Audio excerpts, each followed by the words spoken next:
Bonjour à tous, aujourd'hui on va s'attaquer à des ventilateurs 120 mm classés haute performance pour un prix plutôt correct. Je parle bien sûr des Corsair ML120. Je vous propose qu'on attaque la vidéo tout de suite après l'intro, c'est parti.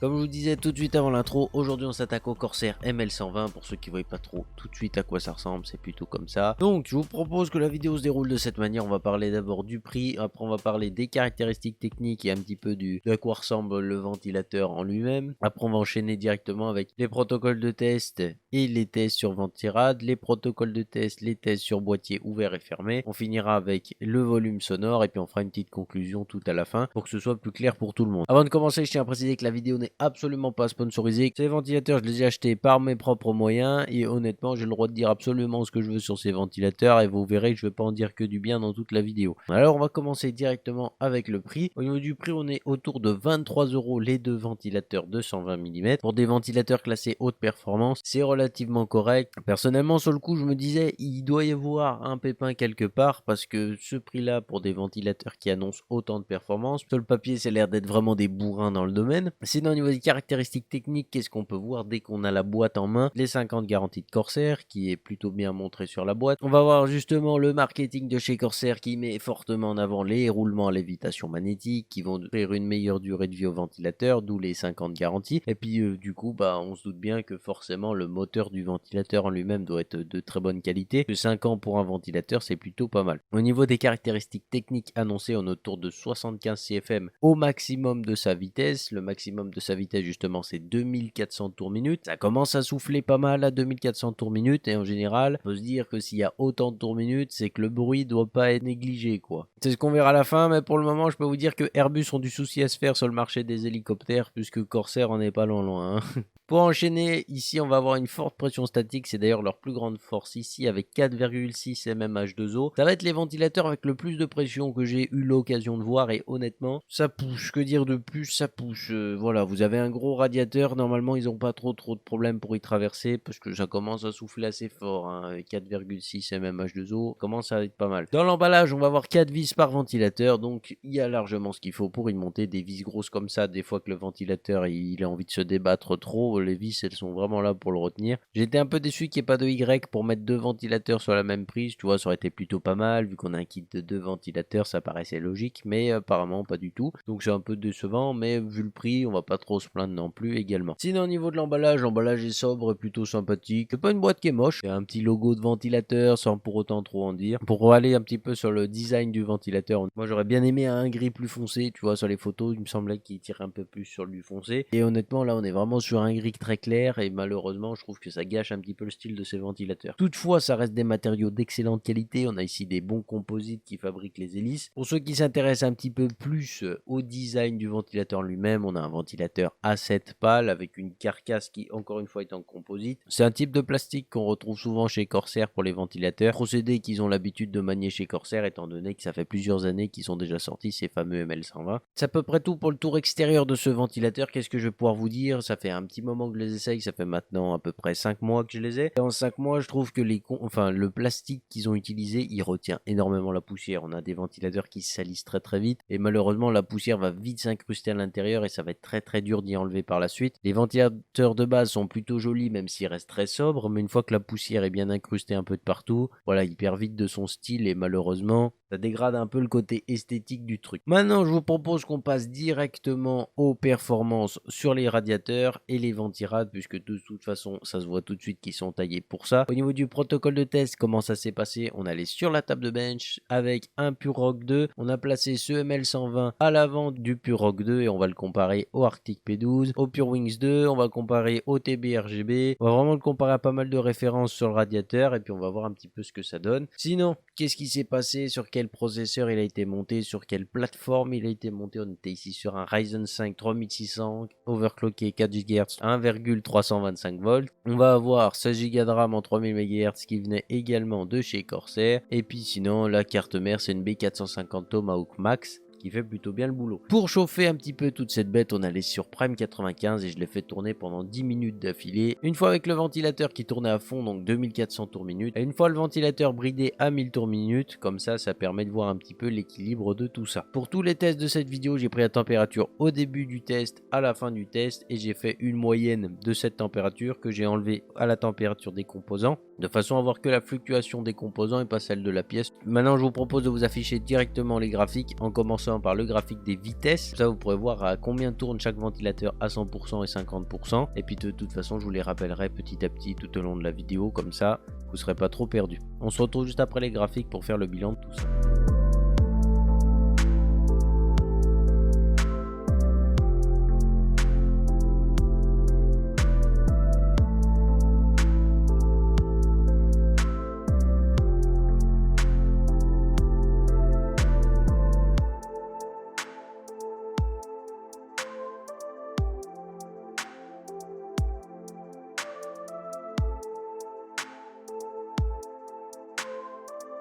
Voilà, donc maintenant vous avez vu les graphiques, qu'est-ce qu'on peut dire sur ces ventilateurs? À 1000 tours minute, la différence n'est pas forcément très marquée, mais par contre dès qu'on passe sur du 2400 tours minute, là ils sont imbattables, vraiment les ventilateurs, ils ont mangé le Pure Rock 2, je pense qu'il a rien compris tellement ça soufflait à travers. Je savais déjà à peu près leur valeur dans ce type de conditions. Maintenant, est-ce que le radiateur du Pure Rock 2 était assez épais pour voir la différence? Bon, on a vu que franchement il aurait fallu un truc un peu plus gros, je pense à un NHU12S, un NHD15, pourquoi pas si vraiment j'en avais eu l'occasion, alors qu'il a 2 fois moins de pression statique, le Arctic P12 arrive largement à le rattraper.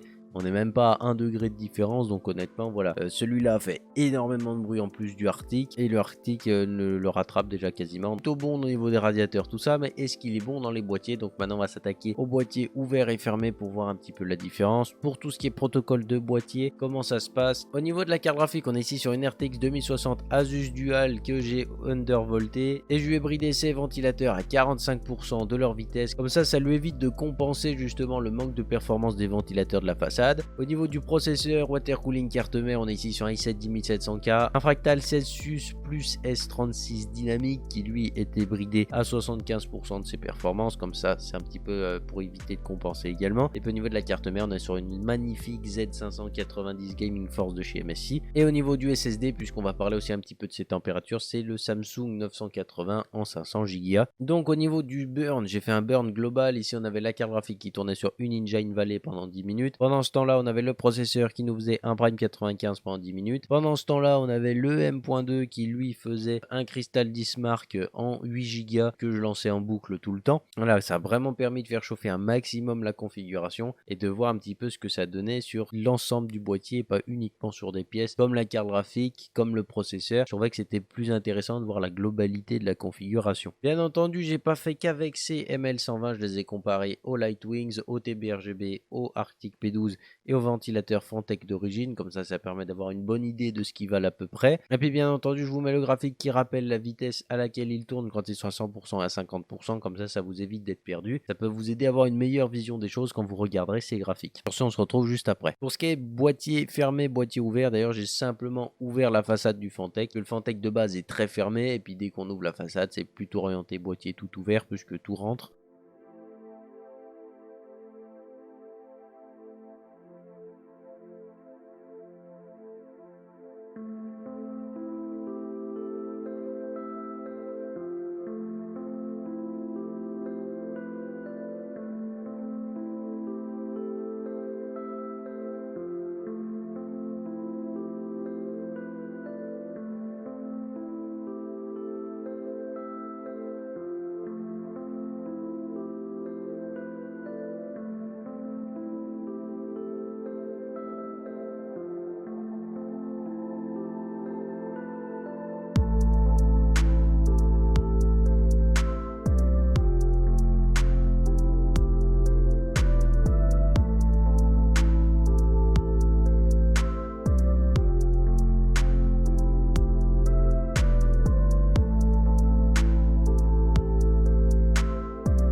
Comme vous pouvez le voir sur les boîtiers fermés, ces fameux ML120 s'en sortent pas trop mal, c'est plutôt intéressant. Toutefois, ils restent quand même très bruyants, mais bon, ça on y verra juste après. Sinon, au niveau des boîtiers ouverts, c'est pas du tout avantageux ici. Déjà, comment j'ai calculé un petit peu pour pouvoir mettre ça, je tiens à préciser qu'on avait des packs de 3 et des packs de 2. On avait que 2 ML120 qui ont affronté 3 Arctic P12, qui ont affronté 3 Lightwings de chez Be Quiet, qui ont eux-mêmes affronté 3 Enermax TBRGB. Donc honnêtement, on aurait eu 3 ML120, je pense qu'ils auraient éclaté les graphiques, mais là on en avait que 2. J'en ai mis que 2, j'en ai pas acheté 3 tout simplement parce que j'ai calculé pour que le débit global d'air qui rentre à l'avant, il soit à peu près identique. Alors, bien entendu, c'est une fourchette, c'est pas identique pour tous parce que par exemple, on prend les Lightwings, ils rentrent que entre guillemets 120 et quelques CFM à l'avant, alors qu'ils sont 3, 120 CFM alors qu'ils sont 3, et puis à côté on va avoir ces fameux ML120 qui rentrent 150 alors qu'ils sont que 2, tu vois. Donc je me suis dit, ça se trouve, ça va arriver à compenser. Mais en fait, ça compense quand même déjà pas mal, puisqu'on voit qu'à 2, ils arrivent largement à faire aussi bien que ceux qui sont à 3. Donc ça aussi, c'est à prendre en compte également. Vous comprendrez peut-être mieux pourquoi les ML120 étaient parfois légèrement derrière les autres. C'est tout simplement parce qu'ils étaient que 2 alors que les autres étaient 3. Et on voit qu'ils arrivent même à concurrencer dans certains cas les 140 mm qu'il y a de base de chez Fantech, alors qu'ils sont que 2 aussi, les 140 mm. Et puis maintenant, on va s'attaquer à leur plus gros défaut, c'est le bruit, les nuisances sonores, tout ça. Et bah c'est très simple pour mesurer tout ça. Je me mets sur la table de bench, toujours sur le Purock 2. Je mets les ventilateurs dessus, je me mets à 20 cm avec mon sonomètre. Je les fais tourner une fois à 1000 tours minute, une fois à 100%. Et puis ce que je fais, c'est que je fais la moyenne sur une quinzaine de secondes à peu près. Ça permet d'avoir une idée des conditions réelles. Et du coup, qu'est-ce qu'on a pu voir? Et bah, j'avais aucun doute là-dessus, c'est les plus bruyants que j'ai essayé jusqu'ici. 50 décibels à vitesse maximum et déjà à 1000 tours minute, ils font partie des ventilateurs les plus bruyants qu'on a essayé. Donc voilà, ça prouve déjà qu'ils sont vraiment pas faits pour le silence. Donc on arrive un petit peu à la conclusion de cette vidéo. À quoi sont-ils dédiés ces ventilateurs? Est-ce que c'est des ventilateurs qui valent le coup? Ces ventilateurs, ils sont clairement faits pour tout ce qui va être au niveau des ventirades et des water cooling, même si je pense qu'ils sont beaucoup plus orientés ventirades que water cooling, tout simplement parce qu'ici on a des ventilateurs avec une pression statique qui est juste folle. Vraiment, ça souffle énormément, vous vous rendez peut-être même pas compte, mais c'est impressionnant comme ils soufflent. Toutefois, ils soufflent énormément parce qu'ils tournent très vite, et quand ils tournent très vite, ils sont très bruyants. Alors pour les boîtiers, en plus, on a vu que c'était vraiment pas un gain astronomique, puisque les Lightwings qui font beaucoup moins de débit au global, bah, ils arrivent à leur mettre une tarte dans la tronche sur les boîtiers ouverts assez violente. C'est clairement pas des ventilateurs que je recommanderais pour des boîtiers ouverts et fermés, franchement. Si vous avez un boîtier très fermé, pourquoi pas, mais vu le bruit qu'ils font, c'est juste pas possible. Moi personnellement, j'essaierai de me barrer le plus loin possible de ce type de ventilateur. Et puis ce niveau ventirade, tout ça, ça peut être intéressant pour celui par exemple qui fait que de l'applicatif et qui a que des moments de burn, qui a que des gros moments où la charge CPU commence à monter très fort et que ça va prendre feu, tu vois. Là, il les fait tourner à bloc, à la limite, il va boire son café pendant qu'il exporte une vidéo. Y a pas de problème, t'es pas là quand il y a le bruit, ça te saoulera pas. Le mec qui veut vraiment s'en servir en daily, mais je lui souhaite bonne chance, quoi. On est ici sur des ventilateurs qui sont affreusement bruyants. Déjà juste quand je les ai testés dans le Fantech, je les ai laissés un moment, j'ai dû les laisser 2 semaines. Au bout d'un moment, j'en ai eu marre, j'ai pété un câble, je les ai démontés et j'ai remis des P12 à l'avant parce que c'est bon. Et j'espère que la vidéo vous a plu. Si c'est le cas, le petit pouce RGB parce que ça fait toujours plaisir. N'hésitez pas à vous abonner parce que ça fait toujours plaisir également de vous voir de plus en plus nombreux sur la chaîne. Portez-vous bien, à la prochaine, bye les gens.